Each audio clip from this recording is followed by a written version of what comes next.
आप हमारे भी लल्ला का नामकरण कर दो ना। पुत्री, ये क्या कह रही हो तुम?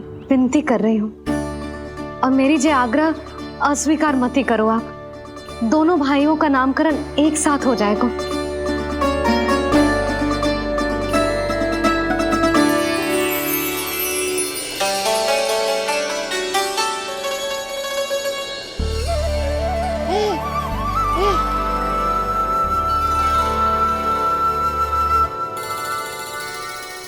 कितने प्यारे और निर्दोष बालक हैं।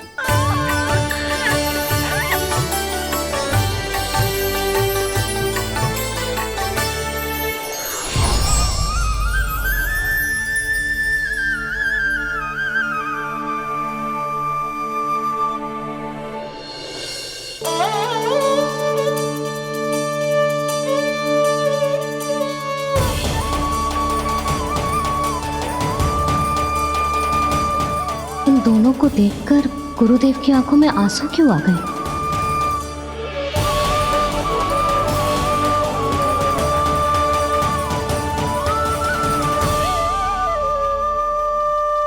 ये क्या कर रहे हैं ऋषिवर? संभालिए अपने आप को, नहीं तो मेरा रहस्य खुल जाएगा आज। अरे ऋषिवर, हाथ मत जोड़िए। इससे पहले कि गड़बड़ हो जाए, अपनी नमस्कार मुद्रा को आशीर्वाद मुद्रा में बदल दीजिए। बात को समझिए, मैंने ये अवतार मैया और लल्ला के अद्भुत संबंध का अनुभव करने के लिए लिया है, पर आपकी भावुकता के कारण यदि मैया को मेरा सत्य पता चल गया तो ये संबंध ही बदल जाएगा।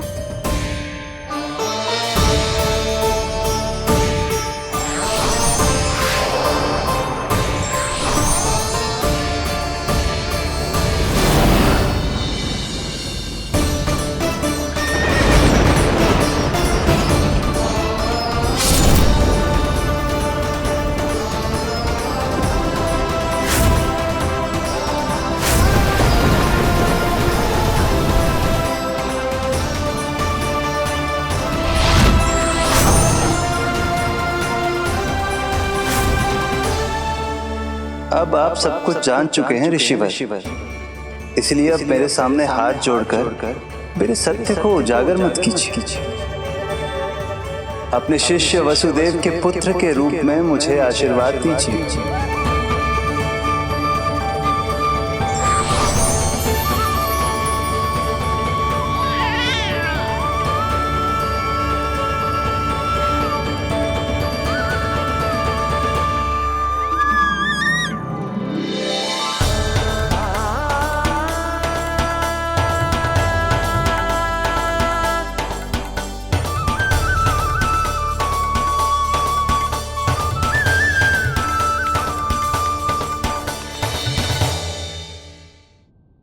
ऋषिवर, आप मौन क्यों हैं?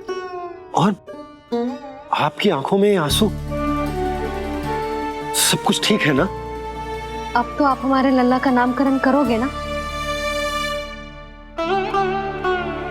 इन दोनों का नामकरण करना मेरा सौभाग्य होगा पुत्री।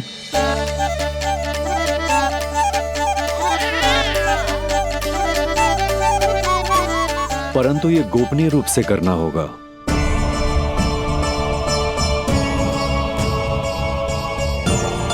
अवश्य ही स्वामी का आग्रह होगा, ताकि कंस की बुरी दृष्टि हमारे पुत्र पर ना पड़े। ये तो बहुत महान ऋषि हैं, इन्हें कंस के अत्याचारों के बारे में अवश्य पता होगा। अपनी संतान का नामकरण संस्कार करना एक मां के लिए उत्सव से कम नहीं होता है, पर यह छुपकर करना होगा। आप दोनों को स्वीकार तो है ना? जैसी आपकी आज्ञा गुरुदेव। स्वीकार है गुरुदेव। तो फिर कहाँ करना है हमें नामकरण का प्रबंध? गुरुदेव, मंदिर सही रहेगा? उससे पवित्र स्थान तो हो ही नहीं सकता है। ऋषिवर, आप तनिक विश्राम कीजिए, हम लोग प्रबंध करते हैं। मैं कुछ समय इन बालकों के साथ व्यतीत करना चाहूंगा। ये तो इनका सौभाग्य होगा। हमें आज्ञा दीजिए।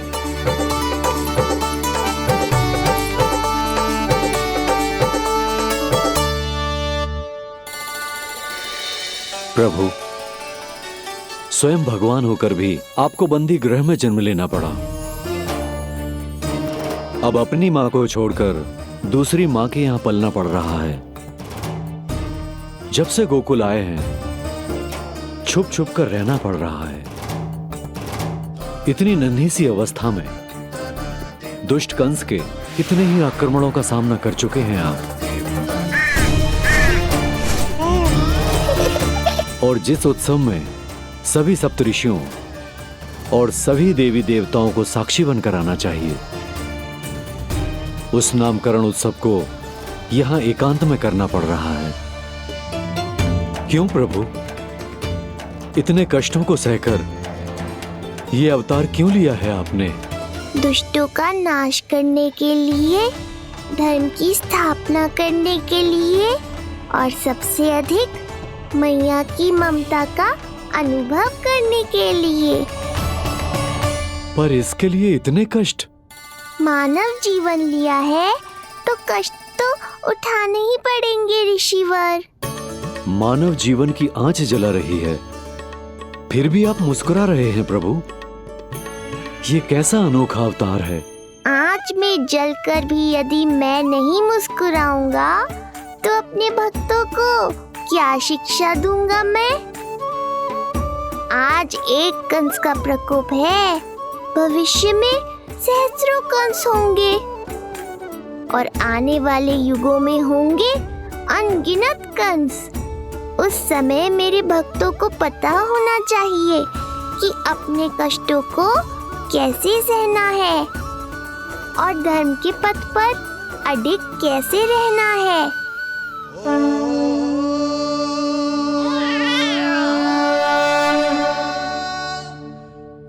आप धन्य हैं प्रभु। देखा अस्ति, जब सिंह दहाड़ता है तो वन के सभी जीव जंतु इकट्ठे हो ही जाते हैं।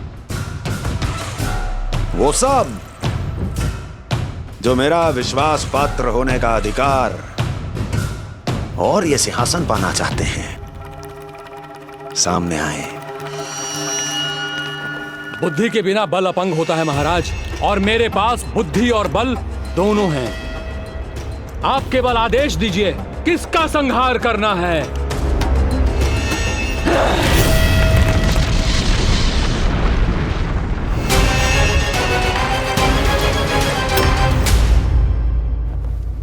सारी तैयारी हो गई। बोलो। आप गुरुदेव को बुला लो, मैं रोनी जीजी और बालकों को ले आती हूँ। यशोदा, तुम रुष्ट तो ना हो ना मुझसे? मैं भला रुष्ट क्यों होने लगी? नहीं, तुम जो उत्सव बड़े धूमधाम से करना चाहती थी और बहुत प्रसन्न हूँ मैं कि हमारे लल्ला का नामकरण स्वयं ऋषि गर्ग पूरे विधि विधान से कर रहे हैं। मैं समझ गई, उत्सव बड़ा हो या ना हो, प्रसन्नता बड़ी होनी चाहिए। अरे मैं तो इतनी उत्साहित हूँ कि दोनों भाइयों का नामकरण आज के शुभ मुहूर्त पे हो रहा है। तो इससे पहले जो बीत जाए, जाओ। आप भी बुला लो।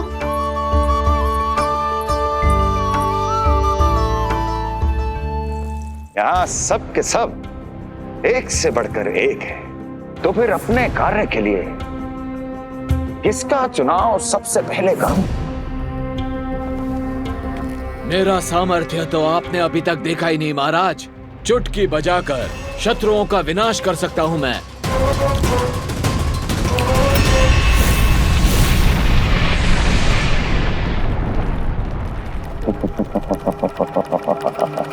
वाह! किंतु आपने तो बताया ही नहीं कि करना क्या है। वध करना है, एक नवजात बालक का वध। उसे साधारण बालक मत समझना।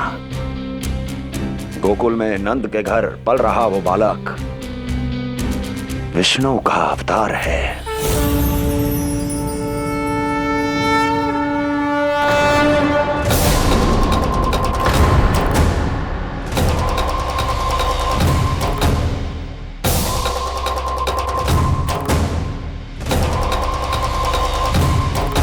क्या हुआ? इतना सन्नाटा क्यों छा गया?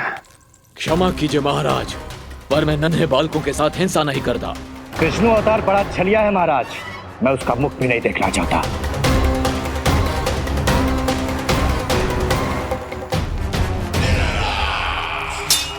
जाने दो इन्हें। वैसे भी इस सिंहासन के लिए मुझे कायरों की कोई आवश्यकता नहीं। जाने दो।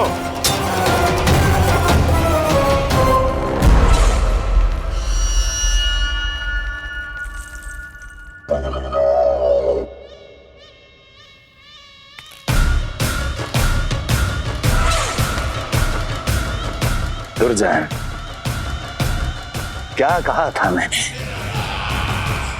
मैंने कहा था केवल वही आए जिनके हृदय में साहस का ज्वालामुखी धधकता हो,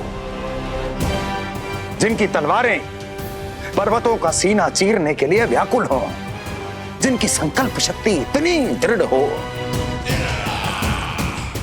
कि वो मृत्यु से टक्कर ले जाए। वही होगा इस सिंहासन का असली अधिकारी। महाराज,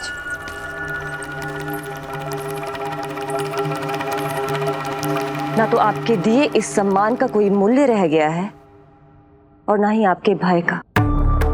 अभी आपने ही कहा था ना कि जब वन में कोई सिंह दहाड़ता है तो उस वन के सभी जीव जंतु एक जगह एकत्रित हो जाते हैं, परंतु उसी वन में जब कोई बब्बर सिंह दहाड़ता है तो वही जीव जंतु भय के मारे इधर उधर भागने लगते हैं।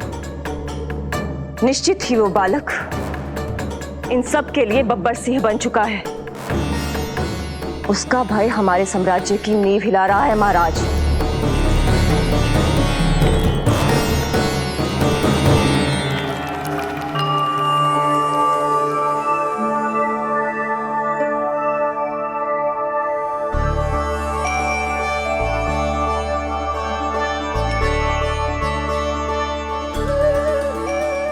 हे नारायण, मेरा मार्गदर्शन कीजिए। हे मां सरस्वती, मुझे आशीर्वाद दीजिए ताकि मैं दोनों बालकों के लिए सर्वोत्तम नामों का चुनाव कर पाऊं।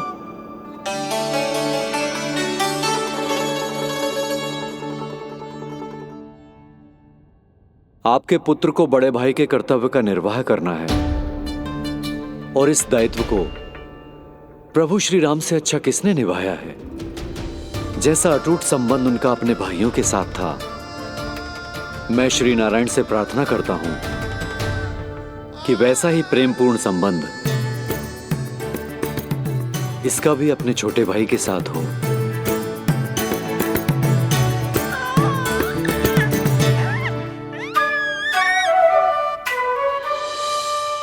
इसीलिए इसका नाम राम हो। इसीलिए इसका नाम राम, इसीलिए इसका नाम राम।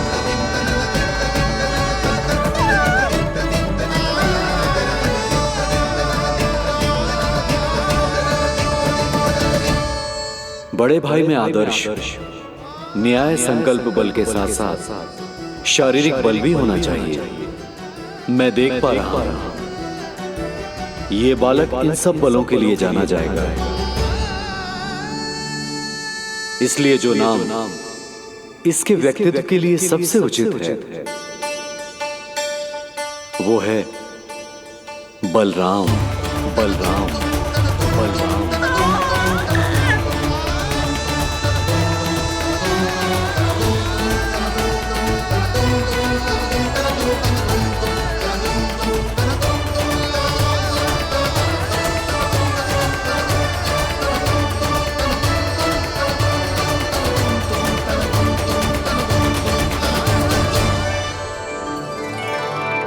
बलराम।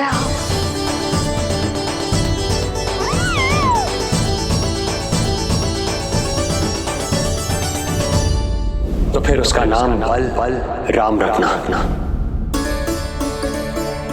कैसा अद्भुत संयोग है रिसीवर। जब इसके जन्म की सूचना देने मैं वसुदेव भैया के पास मथुरा गया था, तब उन्होंने भी यही नाम रखा था, बलराम। ये संयोग नहीं, नारायण की इच्छा है नंदराज। बलराम से अधिक उपयुक्त नाम इस बलराम के लिए कुछ और हो ही नहीं सकता है। पर मैं तो दाऊ कहकर ही बुलाऊंगा इन्हें, बलदाऊ।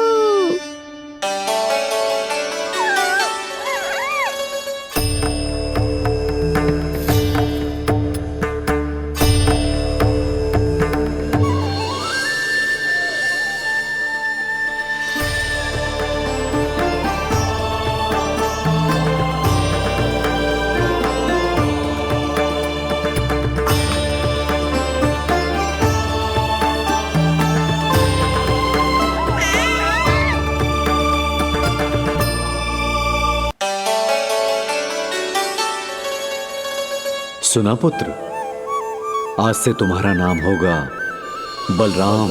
बलराम बलराम।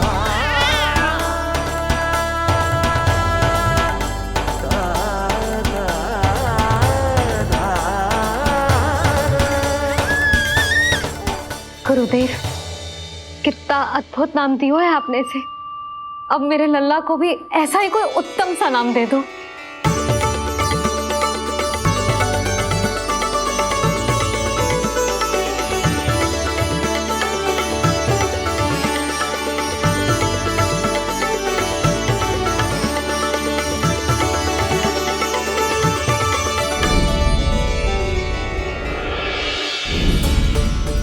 ये कठिन दायित्व आपने ही मुझे सौंपा है प्रभु।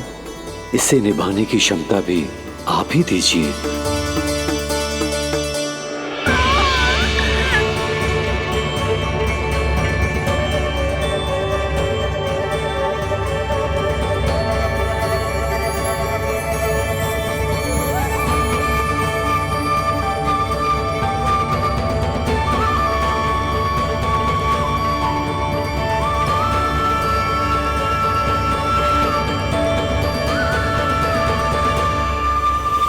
कृष्ण कृष्ण कृष्ण कृष्ण कृष्ण कृष्ण कृष्ण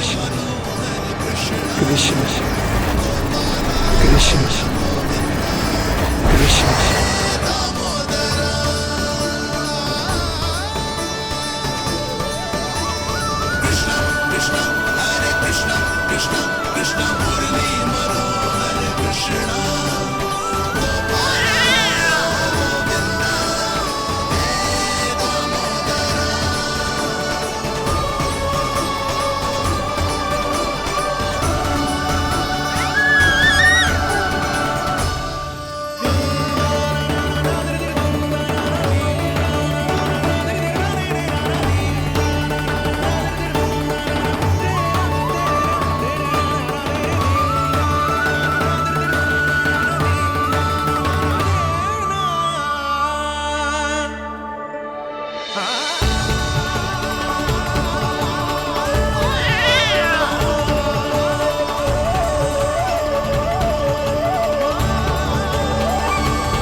कृष्ण कोई साधारण शब्द नहीं है।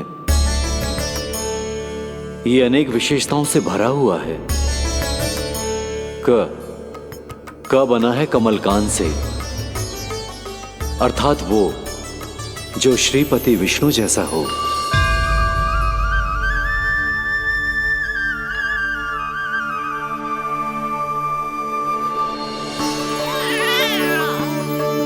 री की उत्पत्ति हुई है श्री राम से, अर्थात वो जो सबके हृदय में बस जाए। श ऐश्वर्य के स्वामी विष्णु के लिए, अर्थात वो जो समृद्धि लेकर आए।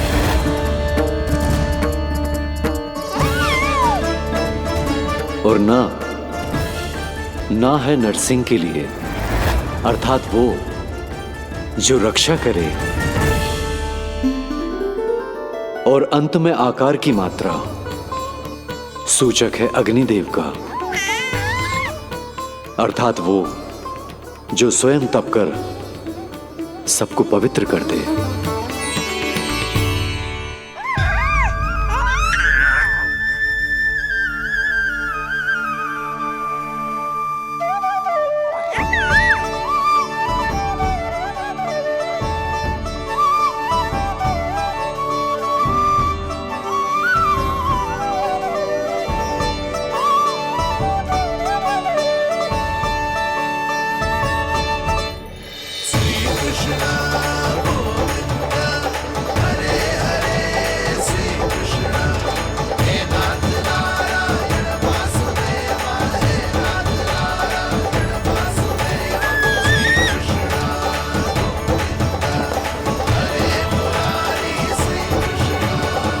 आज से तुम्हें सारा संसार जिस नाम से पहचानेगा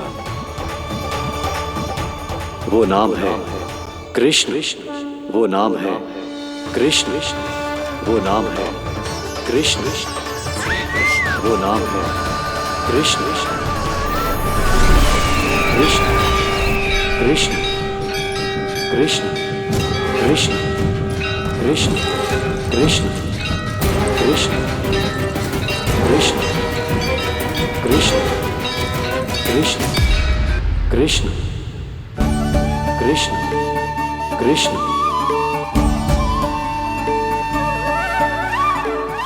यशोमती मैया की नंद लाला, यशोमती मैया की नंद लाला। असुरी कार्य करने वालों के लिए कृष्ण नाम का अर्थ एक और भी होगा। वो घनी अंधेरी रात जिसमें इसने जन्म लिया, पर इससे जो प्रेम करते हैं उन सभी के लिए कृष्ण नाम का अर्थ होगा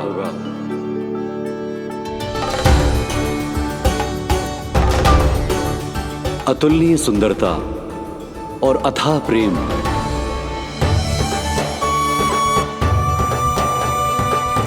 इन दोनों विशेषताओं का साक्षात स्वरूप होगा ये कृष्ण। कृष्ण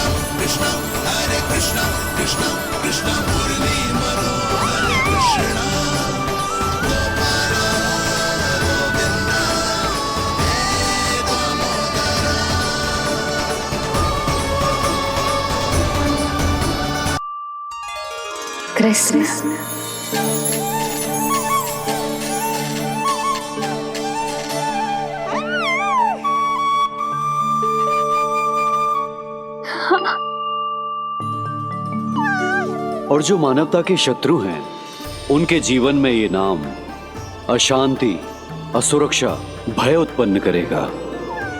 पर सात्विक प्रवृत्ति के व्यक्तियों के लिए ये नाम शांति, संतोष और सुख का सूचक होगा।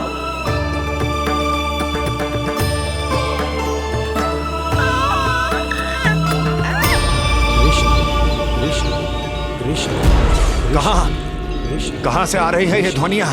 कृष्ण कहां से आ रही है ये ध्वनियां? कृष्ण स्वामी महाराज,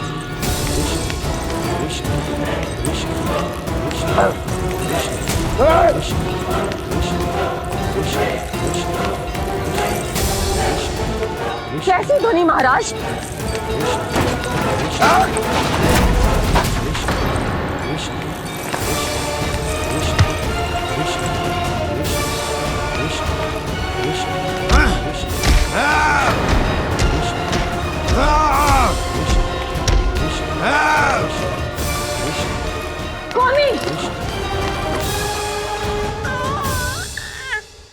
कृष्ण।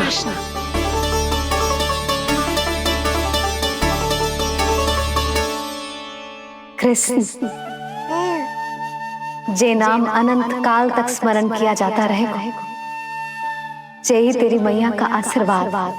संसार मुझे कृष्ण बुलाए या नीलमणि कहकर पुकारे, मैं रहूंगा तो बस यशोमती मैया का नंद लाला।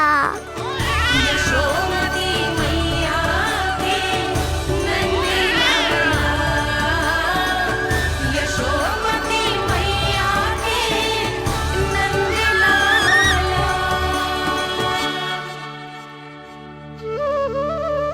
गुरुदेव, आपने मेरे लल्ला को इतना प्यारा नाम दिया है, उसके लिए आपका बहुत बहुत धन्यवाद। एक बार गोपियों को पता चलेगा तो देखना कैसे रटने लगेंगी मेरे लल्ला का नाम। इससे पहले कि आप सब बाहर जाकर किसी और को बताएं, एक कर्मकांड शेष है। नामकरण के बाद पिता को आशीर्वाद के रूप में कुछ न कुछ उपहार बालक को अवश्य देना चाहिए।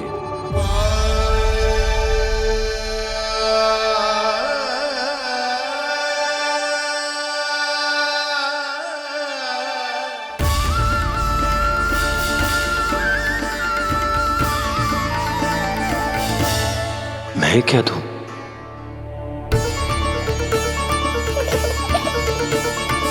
वासुदेव मेरे शिष्य हैं और उनकी अनुपस्थिति में यह दायित्व मैं निभाऊंगा।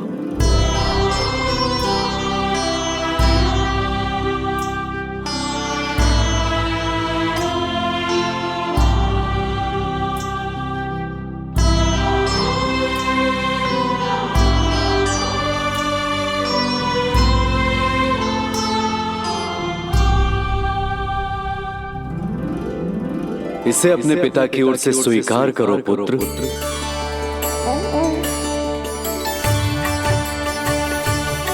कल्याण हो।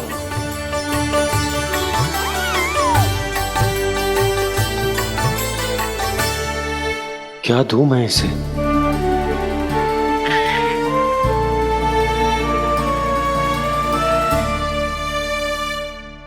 आप सोच क्या रहे हो? आशीर्वाद दो ना अपने कृष्ण को। अच्छा, सोच रहा हूं कि लल्ला को क्या दूं?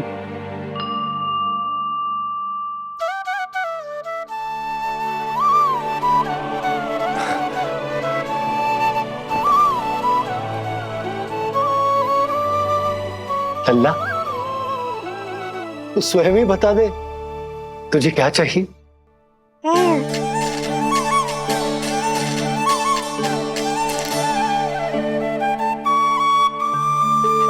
देखो जी, लल्ला ने ही आपकी उलझन समाप्त कर दी।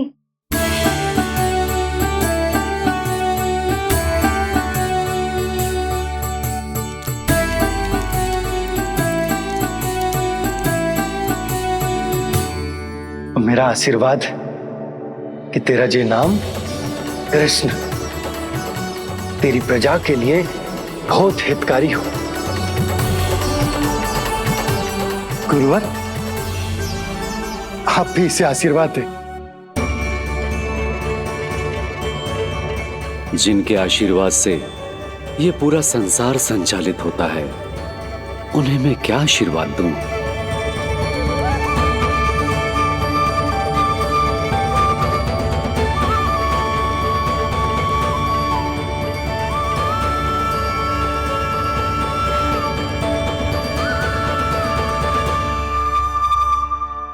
आपने तो मुझे मेरा नाम दिया है ऋषिवर। ये तो मेरा सौभाग्य था प्रभु कि आपने इस कार्य के लिए मुझे चुना। पर आपका कार्य अभी समाप्त नहीं हुआ ऋषिवर। एक विनती और है मेरी। आज्ञा दीजिए प्रभु, क्या करना होगा मुझे? बाबा को मेरी वास्तविक पहचान बतानी होगी आपको, और इन्हें इस बात के लिए मनाना होगा कि ये मैया को कभी भी मेरा सत्य पता ना चलने दे। पर प्रभु, मैं ये कैसे कर पाऊंगा? आप ही कर पाएंगे ऋषिवर, क्योंकि अब आप इस कृष्ण अवतार के मुख्य उद्देश्य को जानते हैं। बंद करो, बंद करो ये ध्वनिया। कौन सी ध्वनिया? ये ध्वनिया बंद करो, बंद करो। क्या सुनाई दे रहा है? ये शब्द जो मेरे कानों में गूंज रहा है। भारत भारत समझिए। रुक जाइए। बस कीजिए महाराज।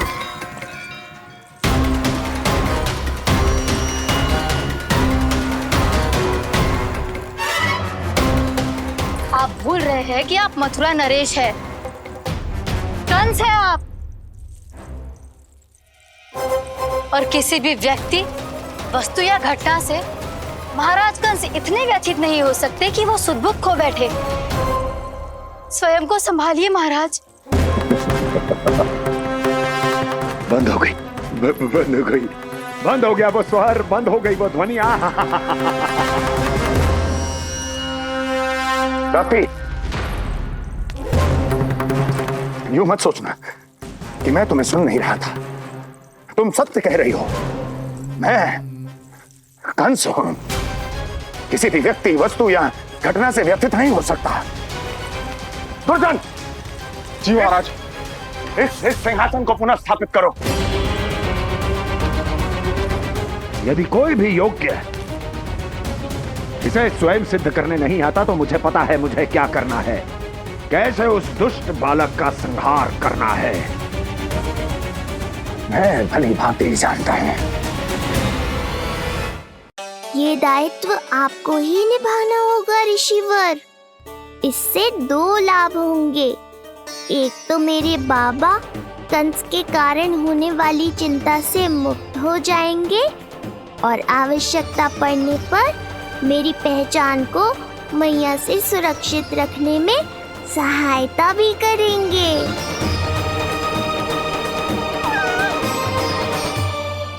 नंदराज, अब बलराम और कृष्ण दोनों को भूख लग गई होगी।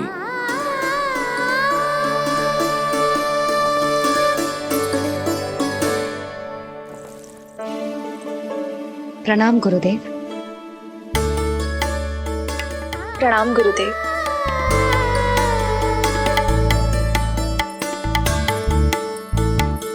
गुरुदेव, अब आप भी विश्राम कर लीजिए। नहीं नंदराज, मुझे शीघ्र ही मथुरा पहुंचना है। राजा वासुदेव और रानी देवकी मेरी प्रतीक्षा कर रहे होंगे। पर इससे पहले कि मैं जाऊं, मुझे आपको कुछ बताना है।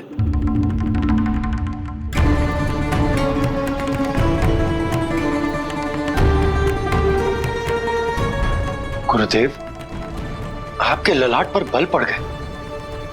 सब कुछ ठीक तो है ना? कहीं आप मुझे कंस के बारे में तो ना बताना चाहते? गुरुदेव, मैं जानता हूं कि कंस नवजात शिशुओं की हत्या करवा रहा है।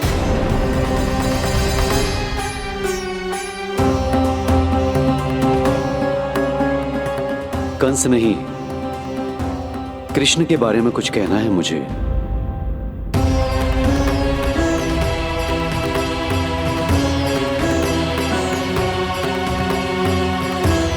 बताइए गुरुवर। मैं एक ऐसा सत्य बताने जा रहा हूं नंदराज, जो है तो वरदान, पर उसे स्वीकारना आपके लिए बहुत कठिन होगा। गुरुदेव, आप जो कह रहे हैं वो मैं समझ ना पा रहा हूं। बताइए ना।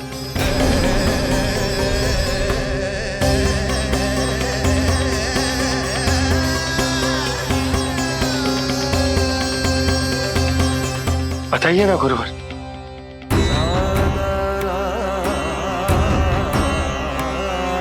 सत्य यह है नंदराज, कृष्ण राजा वासुदेव के पुत्र हैं। कृष्ण राजा वासुदेव के पुत्र हैं। कृष्ण राजा वासुदेव के पुत्र हैं।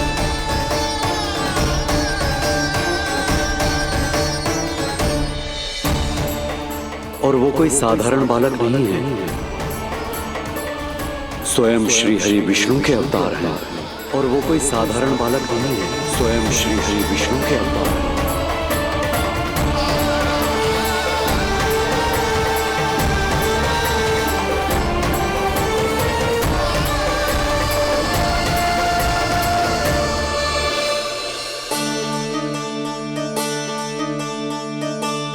कशु विचित्र लग रहा है।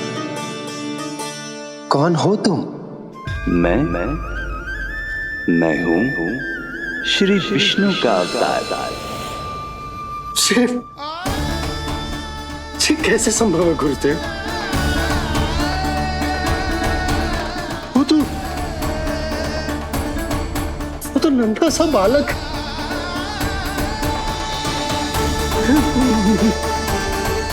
वो श्री नारायण का अवतार कैसे हो सकता है? और गुरुदेव, आप ये सोच भी कैसे सकते हैं कि वो मेरा लल्ला वसुदेव भैया का पुत्र है? यही सत्य है नंदराज। पिछले जन्म में मिले वरदान का फल है ये।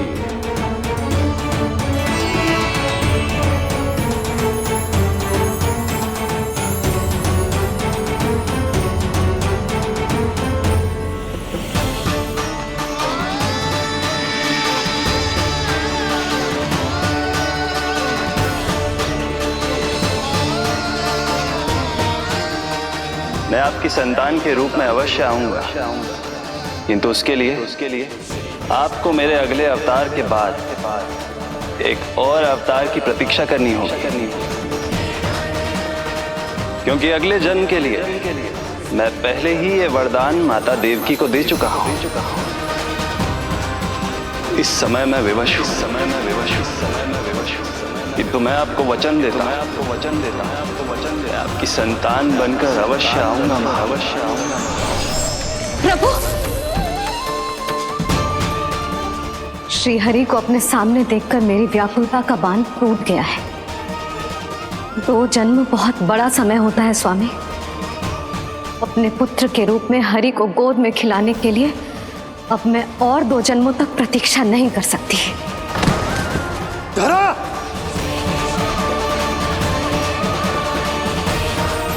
माता देवकी को मैं पहले ही वचन दे चुका हूं, इसलिए विधि के विधान के अनुसार मुझे उन्हीं का पुत्र बनकर जन्म लेना होगा। किंतु आपकी आतुरता का अनुभव करने के बाद अब मैं भी आपका स्नेह पाने से स्वयं को और वंचित नहीं रख सकता। ये जो भी हो रहा है प्रभु की ही लीला है। कृष्ण के जन्म के तुरंत बाद भगवान विष्णु के आदेश पर वासुदेव जी के यहां आना पड़ा और आपकी और रानी यशोदा की पुत्री को अपने पुत्र के साथ बदलना पड़ा और इस तरह कृष्ण आपके और रानी यशोदा के पुत्र बन गए।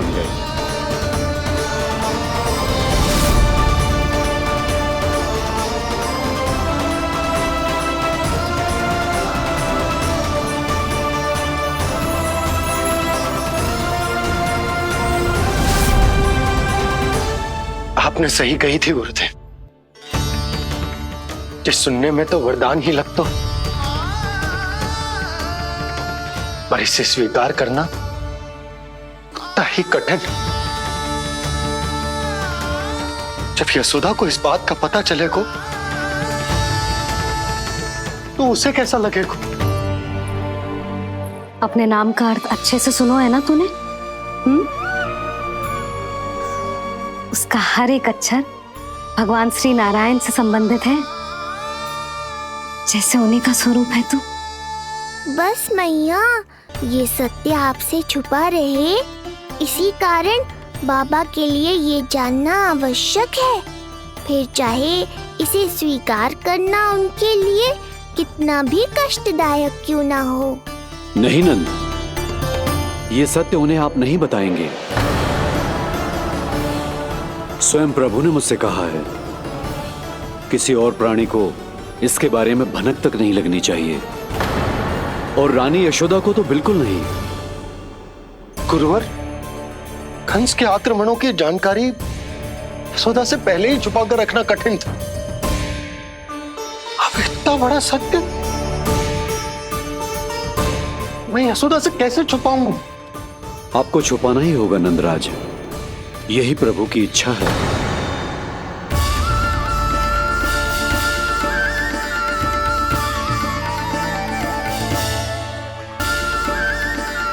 पर क्यों गुरुवर? ताकि नारायण अपनी मैया की ममता का अनुभव कर पाए। यही तो उनके अवतार का मुख्य उद्देश्य है। मुख्य उद्देश्य? हाँ नंदराज, नर नारायण के अवतार में अपनी तपस्या करते समय प्रभु ने जो अनुभव किया था, उसके कारण ममता के सुख का अनुभव करने के लिए प्रभु व्याकुल हो उठे थे। ऐसा क्या हुआ था, मुझे भी बताइए। हो सकता है ये बात इस सत्य को स्वीकार करने में मेरी सहायता करे। बहुत समय पहले की बात है। अनेक देवी देवता परम प्रभु विष्णु के पास बैकुंठ गए थे। वहां प्रभु की आंखों में आंसू देखकर वो सभी स्तब्ध रह गए।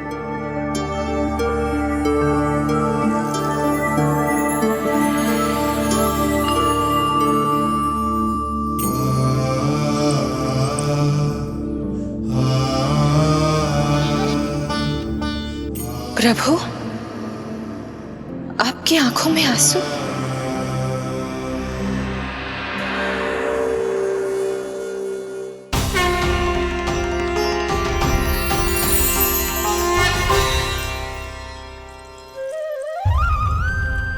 चिंता मत कीजिए, आप सब तो जानते हैं हिरण्यकश्यप को मारने के लिए मैंने नरसिंह अर्थात आधे मानव और आधे सिंह के रूप में अवतार लिया था।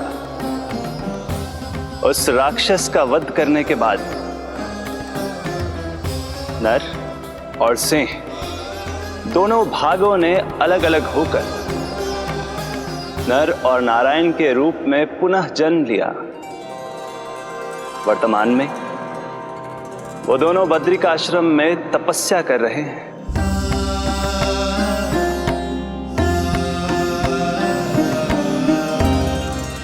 आज उन दोनों ने कुछ ऐसा देखा जिसने मुझे भी भावुक कर दिया।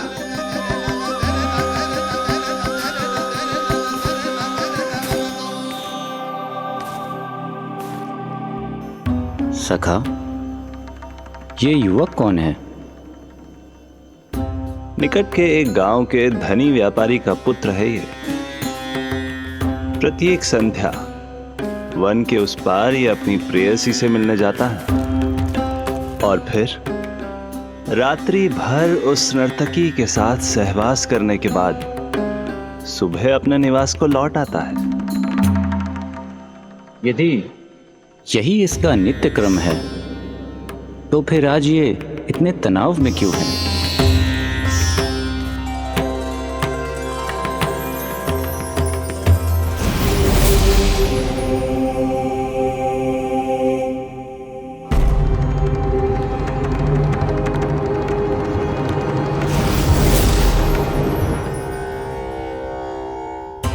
कल रात्रि प्रेम क्रिया के मध्य उस नर्तकी ने इससे पूछा, ये सबसे अधिक प्रेम किससे करता है? जब इसने कहा तुमसे, तो वो बोली, तुम्हें अपने प्रेम को सिद्ध करना होगा। अपनी मां के हृदय को उसके तन से अलग कर मुझे सौंपना होगा। मां का हृदय? क्या हुआ प्रभु? वो लाया अपनी मां का हृदय? ये जिज्ञासा यक्ष प्रश्न बनकर पूरे दिन नर और नारायण के मस्तिष्क में कौंधती रही। उन्होंने संध्या होने तक वहीं नदी किनारे प्रतीक्षा करने का निर्णय लिया ताकि वो ये जान सके कि क्या वो युवक अपनी क्रूर प्रेयसी को छोड़ेगा या वासना में अंधा होकर अपनी ही माता की हत्या करने का जघन्य अपराध करेगा। अब उसके वन पार करने का समय बीत चुका है। युवक ने विवेक का परिचय दिया है सखा। हे प्रभु, आपका कोटि कोटि धन्यवाद।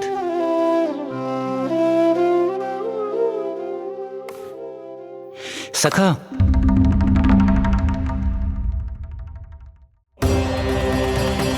सखा मुझे बताओ, जो अकल्पनीय था कहीं वो घट तो नहीं गया?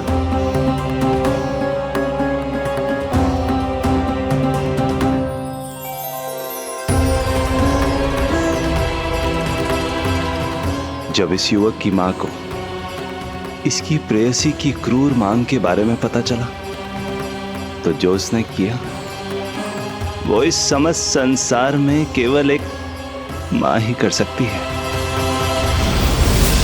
बस इतनी सी बात?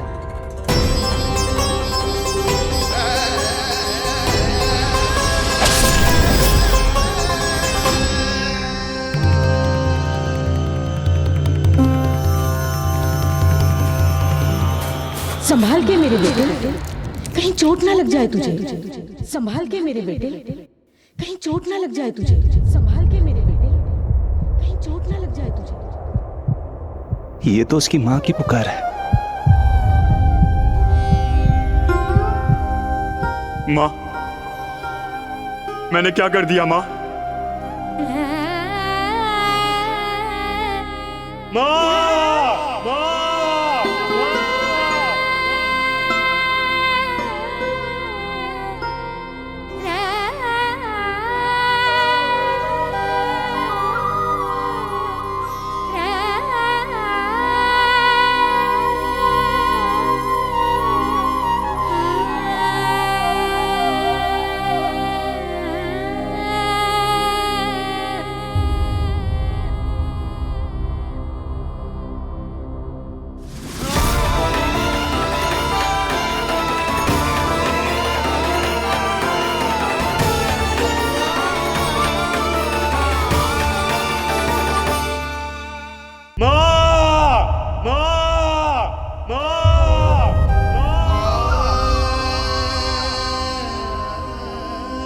इस घटना से केवल नर और नारायण ही भावुक नहीं हो गए थे, बल्कि बैकुंठ में बैठे श्री हरि की आंखों में भी आंसू आ गए थे।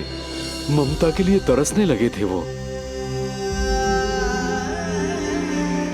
इसीलिए उनके इस अवतार का मुख्य उद्देश्य है मां की ममता का अनुभव करना। यही कारण है कि ये सत्य आपको रानी यशोदा से छुपाना ही होगा नंदराज। नहीं तो वो कृष्ण को मां की दृष्टि से नहीं, एक भक्त की दृष्टि से देखेंगी, और प्रभु जिस आनंद के लिए इतना कष्ट उठा रहे हैं उससे ही वंचित रह जाएंगे। बोलिए नंदराज, आप श्री नारायण के इस सत्य को गुप्त रखेंगे ना?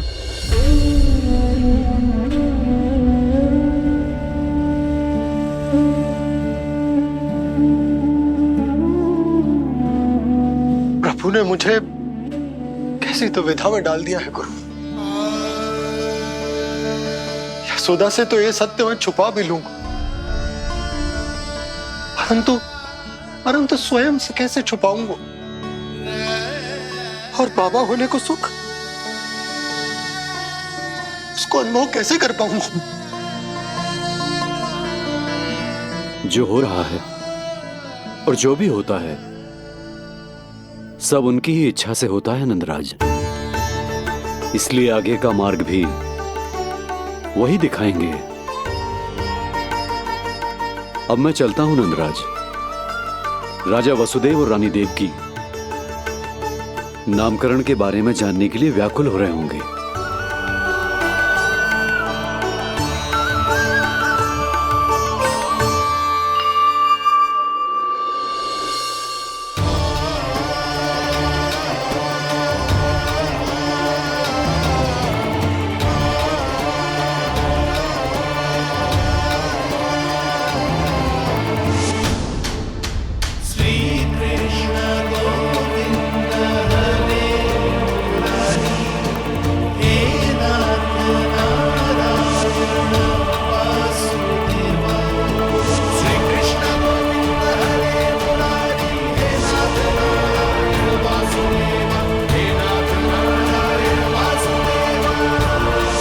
सत्य ये है नंदराज, कृष्ण राजा वासुदेव के पुत्र हैं।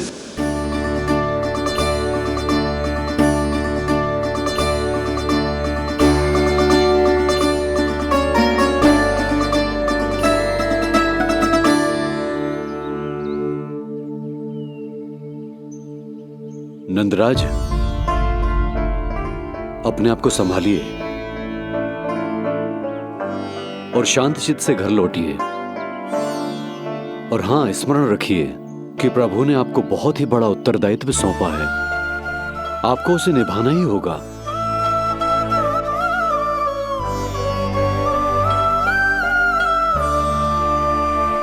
प्रभु आपको शक्ति दे।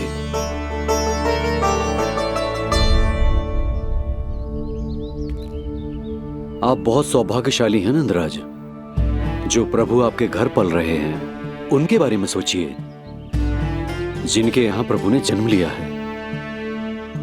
वो दोनों तो प्रभु की बाल लीलाओं से पूरी तरह से वंचित हैं।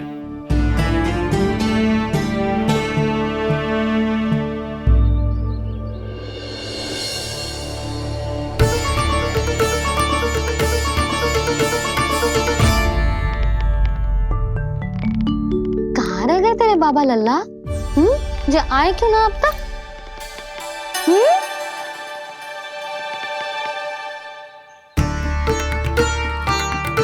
मेरा लल्ला मेरा ना है, वो तो मेरे आराध्य नारायण का अवतार, और ये बात मुझे यशोदा से छुपानी।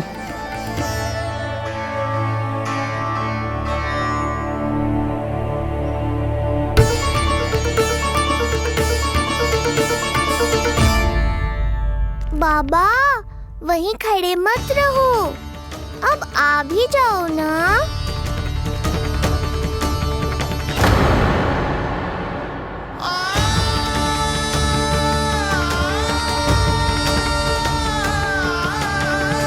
एक पग भी आगे बढ़ाने का साहस ना हो रो मेरा। हे प्रभु, आप ही बताओ, अपने आराध्य को, अपने इष्ट देव को अपने लल्ला के रूप में कैसे देख पाऊंगा मैं जानता हूँ बाबा, ये बहुत कठिन है, पर भीतर तो आओ।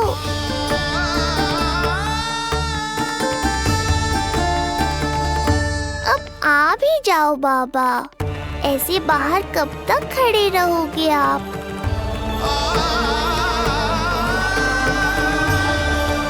बस बाबा, बस आ जाओ भीतर, आ जाओ, आओ ना, आओ ना।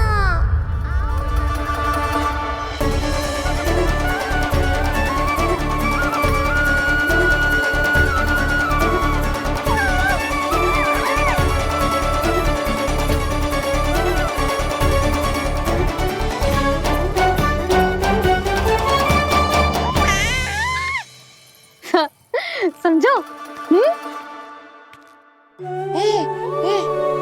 जब तू इधर उधर भाग रहा होगा तो तुझे बुलाने के लिए मैं तुझे ऐसे पुकारूंगी, कृष्ण।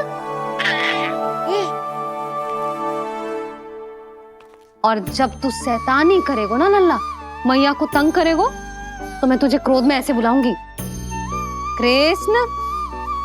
हाँ। इसे सत्य पतो ना है, इसीलिए कितनी अच्छी तरह से मैया होने का कर्तव्य निभा रही है। पर मैं अब बाबा होने का कर्तव्य कैसे निभा पाऊंगा?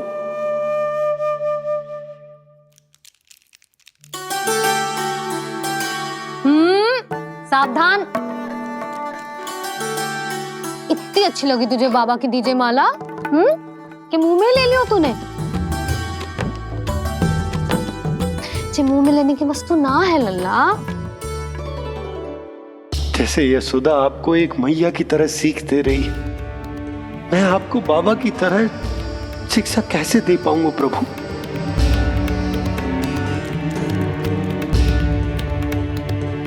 कृष्ण, अभी मना किया ना मैया ने? ये तो प्रभु को ही डांट रही है। सावधान, जो फिर से मुंह में लिया तो। यशोदा, तुम्हें पता भी है तुम किस पर क्रोधित हो रही?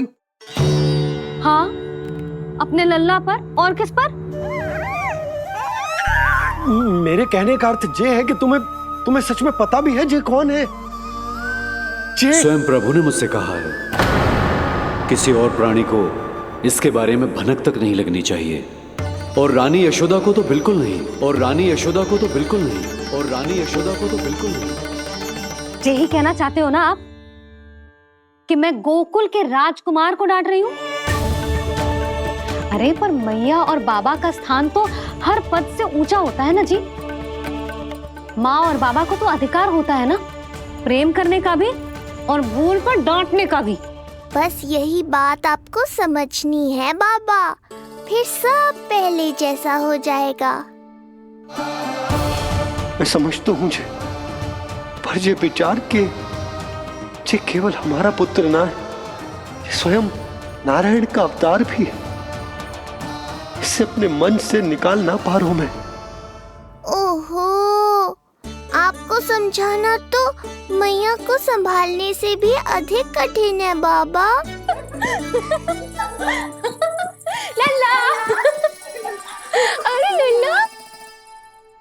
जशोदा जी, आपने हमें नामकरण के लिए ना बुलायो। कोई बात ना है, लेकिन ये तो बताओ कि लल्ला का नाम क्या रखो है? हाँ भाभी, बताओ ना। हाँ जी, अब और प्रतीक्षा ना हो रही हमसे। इसका नाम रखो है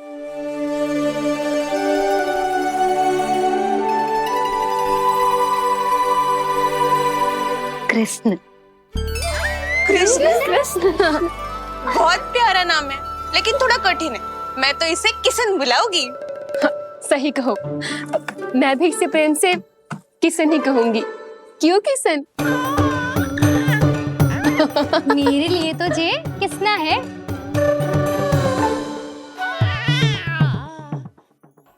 क्या कर रही हैं ये सब? बाबा, इन सब के लिए मैं केवल कृष्ण हूँ, भगवान नहीं।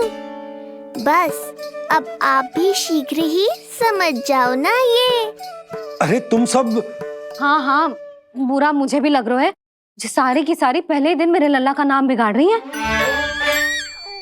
किंतु इसमें भी इन सब का प्रेम ही छुपा है, और हम सब तो प्रेम से भगवान को भी प्यारा सा नाम दे देते हैं, है ना? हाँ। सत्य तो ये है कि कृष्ण नाम बहुत अच्छा है, किंतु मैं भी अपने लल्ला को प्रेम का नाम देना चाहती हूँ। कान्हा बुलाऊंगी इसे, कान्हा बुलाऊंगी इसे, कान्हा बुलाऊंगी इसे।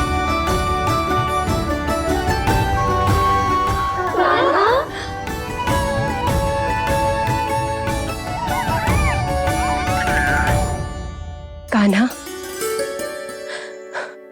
अनोखी ध्वनि, सहज सा मीठा, मैं भी इसे कान्हा ही पुकारूंगी।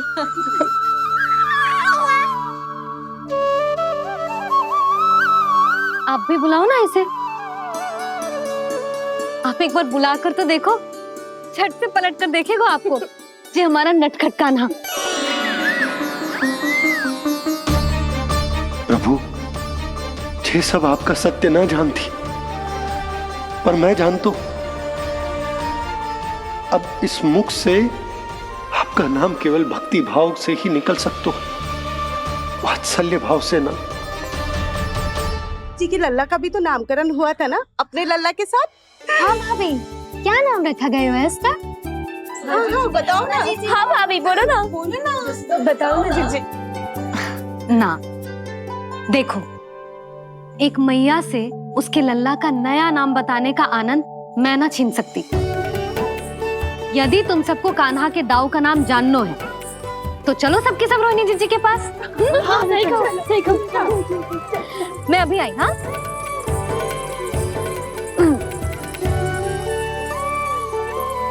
सुनो जी, आप लल्ला को संभालो, मैं अभी आई। मैं कैसे? ये प्रभु, लल्ला जी क्या मैं कर रहे हो? क्या हो गया आपको? मैं शीघ्र ही आ जाऊंगी। यशोदा, मुझसे दूर कब तक रहोगे बाबा?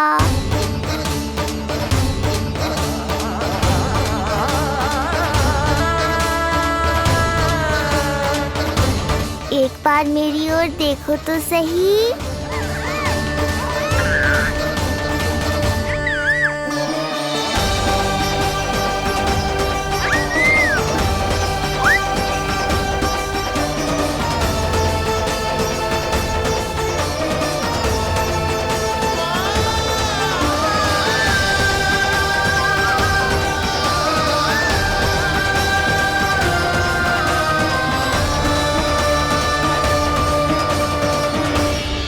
प्रभु, मुझे दुविधा में डालकर आप मुस्कुरा रहे हो।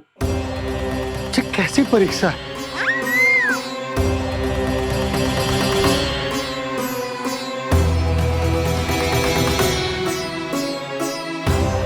ये क्या कर रहे हैं आप? पिता का स्थान पुत्र के चरणों में नहीं होता, पुत्र के सिर के ऊपर होता है उनका हाथ, उनका वरदहस्त। प्रभु, आप चाहते हो कि मैं आपका सत्य यशोदा को न बताऊं। यशोदा चाहती है कि मैं आपको लल्ला की तरह अपने गोद में उठाकर आपसे बातें करूं। मेरी आंखें चाहती हैं कि मैं आपको अपने इष्ट देव, अपने आराध्य के स्वरूप में देखूं। और मेरा हृदय चाहता है कि मैं आपको अपने पुत्र के स्वरूप में देखूं। अब आप ही बताओ प्रभु, अब मैं इस परिस्थिति में क्या करूं? मुझे कुछ समझ में ना आ रहा। आप ही का आश्रय है प्रभु। आप ही को सहायता करनी होगी। आप ही बताइए कि किस प्रकार एक भक्त अपने भगवान को अपने लल्ला के स्वरूप में देखे, उसे अपने हाथों में उठाए, उसे खिलाए, उसके साथ बातें करे, कैसे वो उसका लालन पालन करे अपने पुत्र के स्वरूप में। प्रभु, मुझे कुछ समझ में ना आ रहा। सहायता करो प्रभु। चिंता मत कीजिए बाबा, आपके सभी प्रश्नों का उत्तर शीघ्र ही मिलेगा आपको।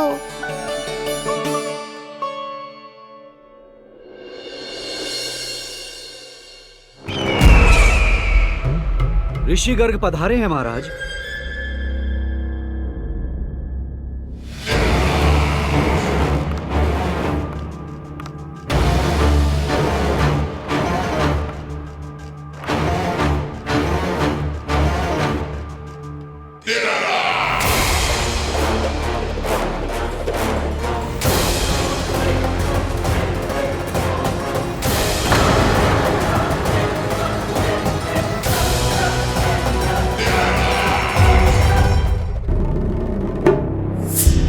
तो महान मथुराधीश कंस के दरबार में ऐसे सम्मान होता है ऋषि मुनियों का? नहीं ऋषिवर, ये तो केवल एक उदाहरण है कि कैसे एक विष्णु भक्त का सम्मान नहीं किया जाना चाहिए। तब तो अच्छा ही है। मैं यहां तुमसे सम्मान की अभिलाषा लेकर नहीं आया हूं। मैं यहां देवकी और वसुदेव से भेंट की इच्छा लेकर आया हूं। क्यों? मेरे विरुद्ध कोई षड्यंत्र रचना चाहते हो? जो सदैव दूसरों के विरुद्ध षड्यंत्र करता है, उसका संपूर्ण जीवन इसी भ्रम में बीतता है कि सारा संसार उसके लिए षड्यंत्र कर रहा है। परंतु अन्य व्यक्तियों के पास इससे भी अत्यधिक महत्वपूर्ण कार्य होते हैं करने के लिए। यह महत्वपूर्ण कार्य करने की आपकी यह इच्छा इस दरबार में पूर्ण नहीं होगी ऋषिवर।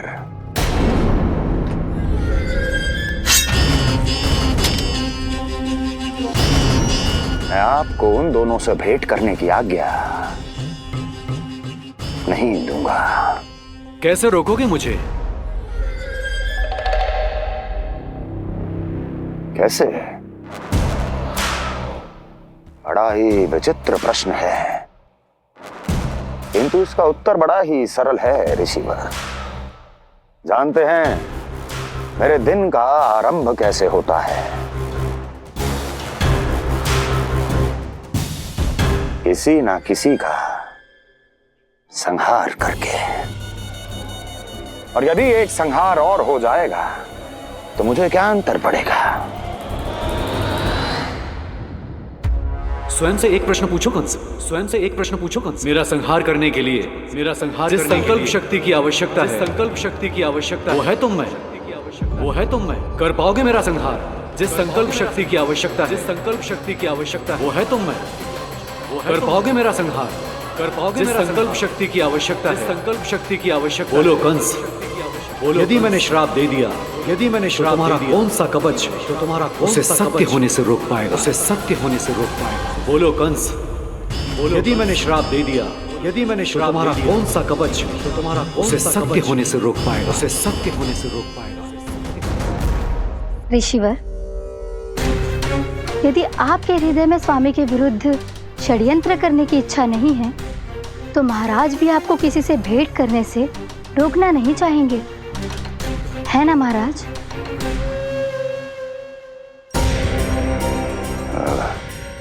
हाँ, आप उन दोनों से भेंट कर सकते हैं।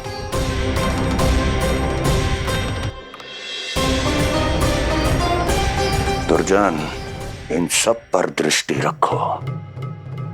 अब सब कुछ सुनकर आना, सब कुछ भी छूटना नहीं चाहिए। जाओ।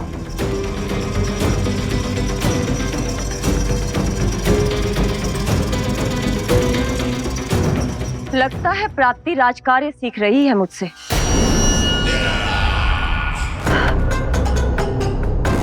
उचित समय पर सही सुझाव दिया तुमने प्राप्ति।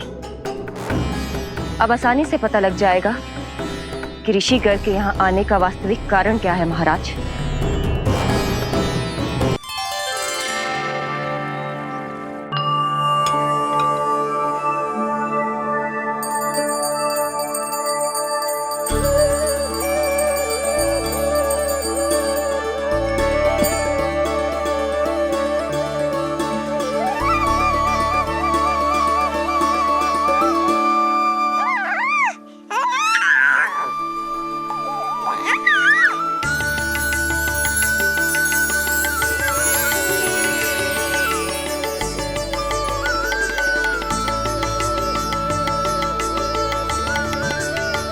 स्वयं नारायण मेरे घर में है तो ये फूल उनके चरणों में क्यों चढ़ा रहा हूं?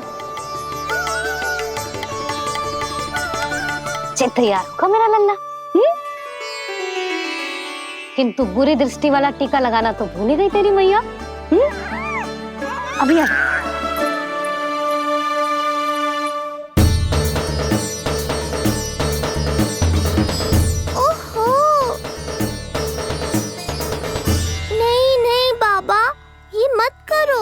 मैया आ रही है, उन्हें पता चल जाएगा।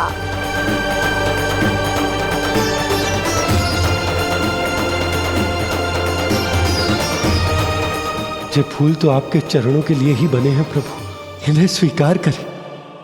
बाबा, ये सत्य मैंने आपको अपना साथ देने के लिए बताया था, अपने आप को फंसाने के लिए थोड़ी ना।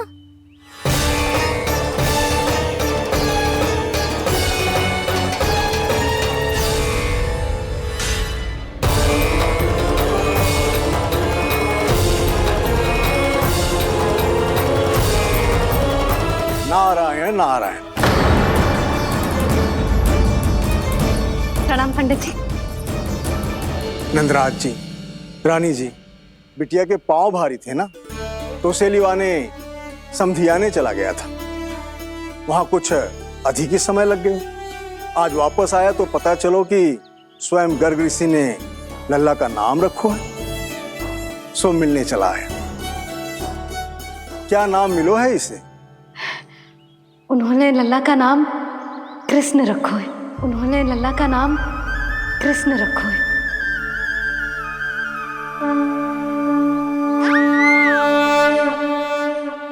कृष्ण।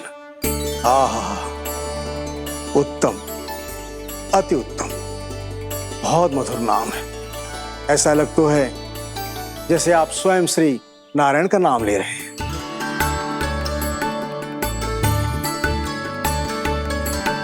स्थिति को और गंभीर मत बनाओ पंडित जी। आपको तो बाबा के प्रश्नों का उत्तर देना है। एक बार मेरी ओर देख लो, आपको स्वयं ही पता चल जाएगा कि आपको इस समस्या को कैसे सुलझाना है।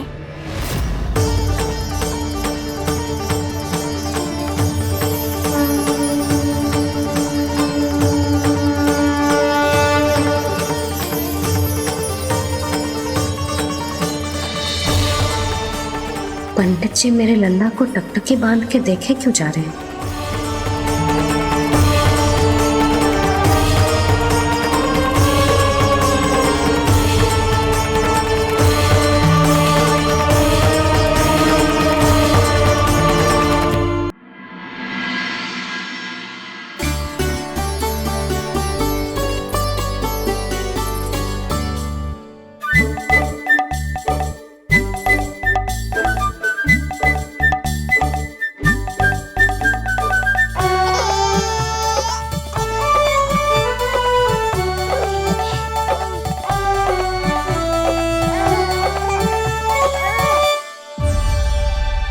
भैया, ये क्या किया?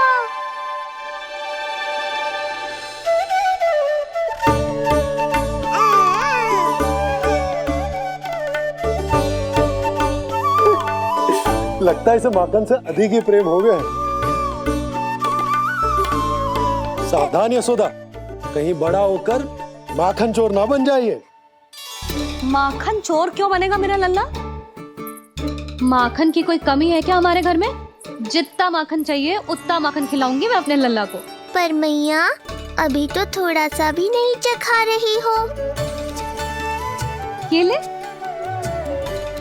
लो, ये भी दाऊ को दे दिया। सुबह तो बोल रही थी कि मैं आपको प्रेम नहीं करता, उल्टा आप अपना सारा प्रेम बलदाऊ पर लुटा रही हो।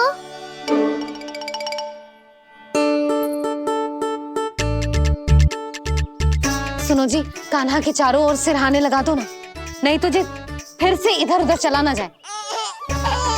अच्छा सुझाव दिया तुमने। अभी लाए।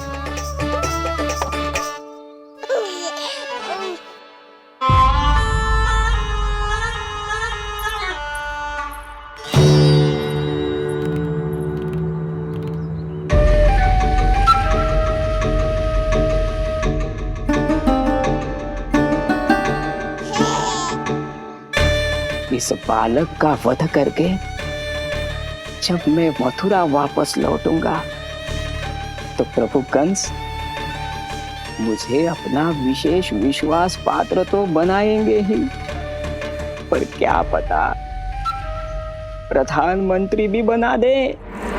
देवकी और वसुदेव अभी कहाँ हैं? अपनी संतानों के श्राद्ध के लिए ऋषि गर्ग के आश्रम जा रहे हैं। अब आप क्या करने वाले हैं महाराज? एक बार तो मैंने उन्हें प्राण दान दे दिया।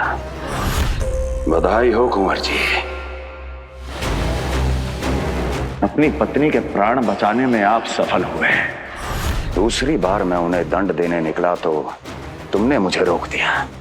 बुद्धि बल का प्रयोग कीजिए स्वामी, शारीरिक बल की आवश्यकता नहीं। किंतु एक ही भूल को बार बार नहीं दोहराएगा कंस। मथुरा नरेश कंस के इस महल से वसुदेव और देवकी जीवित बाहर नहीं निकलेंगे, केवल उनके शव। कंस मामा, आप उनको छू भी नहीं सकते।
क्या हो रहा है?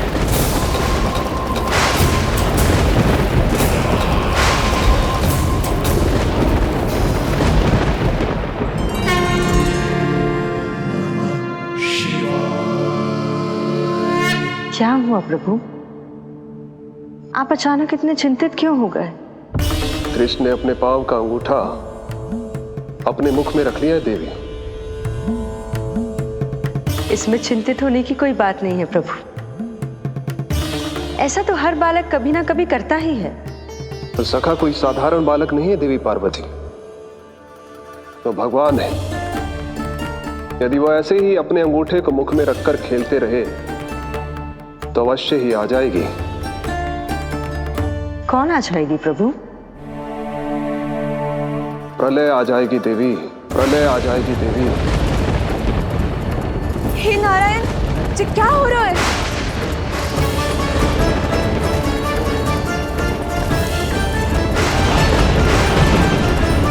जी ऐसे लग रहा है जैसे दिन में ही रात्रि के समान अंधेरा छा गया हो। लगता है बहुत बड़ी आंधी आने वाली है।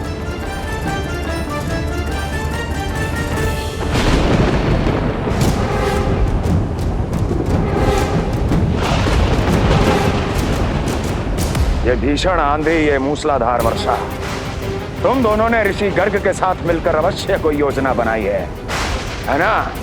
बोलो बोलो, क्या है वो योजना? बोलो।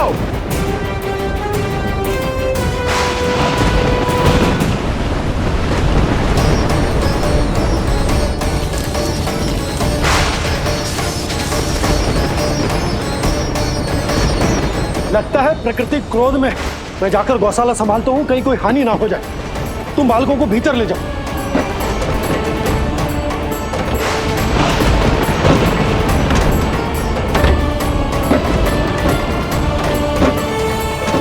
जी द्वार और झरोखे बंद करते हैं। हाँ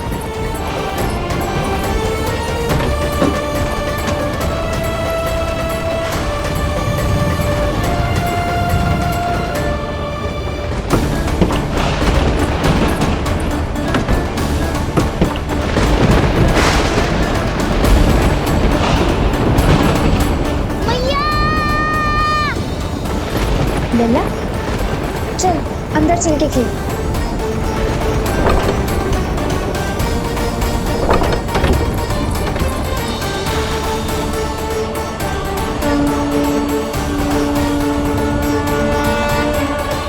आपके सखा तो ध्यान निद्रा में चले गए हैं प्रभु। इनकी ये अंगूठा चूसने की सामान्य सी क्रिया का कितना घातक प्रभाव पड़ रहा है, इन्हें तो पता भी नहीं है। चाहे जानबूझकर की जाए या अनजाने में हो, सखा की हर लीला के पीछे कोई ना कोई उद्देश्य अवश्य छिपा होता है। पर ऐसा लगता है देवी जैसे उनकी इस लीला के पीछे एक नहीं अनेक उद्देश्य छिपे हैं।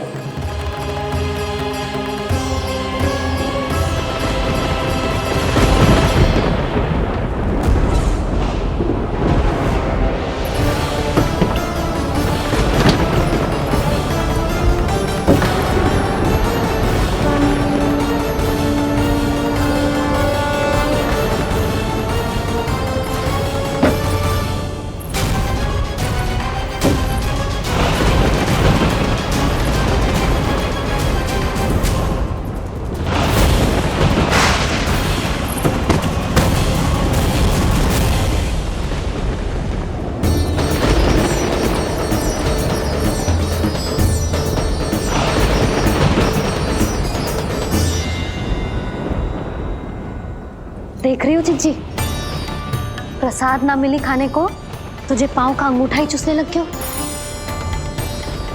कान्हा, ये क्या कर रहे है? अंगूठा मुंह से निकाल दे लल्ला।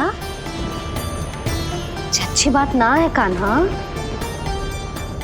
देख कान्हा, तू नींद में है, इसका अर्थ ये ना है कि मैया तुझे अंगूठा चूसने देगी। निकाल अंगूठा मुंह से। आज तो बड़ी शीघ्र इतनी गहरी निद्रा में सो गए हो तुम।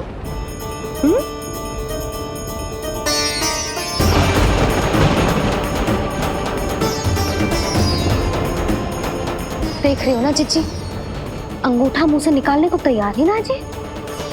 ऐसा क्या आनंद मिल रहा है।